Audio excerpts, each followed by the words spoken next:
जळगावच्या जामनेर रोड इथल्या घरफोडी करणाऱ्या टोळीचा पर्दाफाश झालाय। एमआयडीसी पोलिसांकडून मध्य प्रदेशमधील 6 आरोपींना अटक करण्यात आली आहे। आरोपींकडून 5.6 लाखांची रोख रक्कम जप्त करण्यात आली आहे। सोन्या चांदीच्या दागिन्यांसह 11,50,000चा मुद्देमालही जप्त करण्यात आलाय। जळगावच्या मुक्ताईनगर तालुक्यामधल्या 13 गावांमध्ये टीबीचे रुग्ण आढळलेले आहेत। 2 गावांमधून 200 नमुने घेण्यात आले होते। आमदार चंद्रकांत पाटील यांनी तातडीनं आरोग्य विभागाची बैठक बोलावली आहे। तालुक्यातील 23 गावांची यादी आरोग्य विभागाला प्राप्त झाल्याची माहिती आरोग्य अधिकाऱ्यांनी दिली आहे।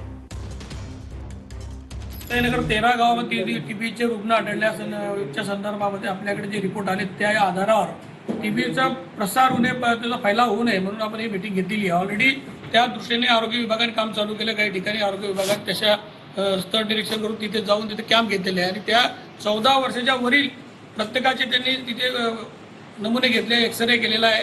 तर यामध्ये क्षयरोगाच्या निर्मूलनाबाबत 100 डेज जो कार्यक्रम सुरू आहे तर त्या अनुषंगानं आपल्याला राज्यस्तरावरून 23 गावांचं यादी प्राप्त झालेली होती आणि त्या गावामध्ये आपण एक्सरे मोहीम सुरू केलेली आहे आणि त्यानुसार यापूर्वी आपण 2 गावामध्ये ही तपासणी सुरू केलेली आहे आणि उर्वरित गावामध्ये ही तपासणी सुरू राहणार आहे।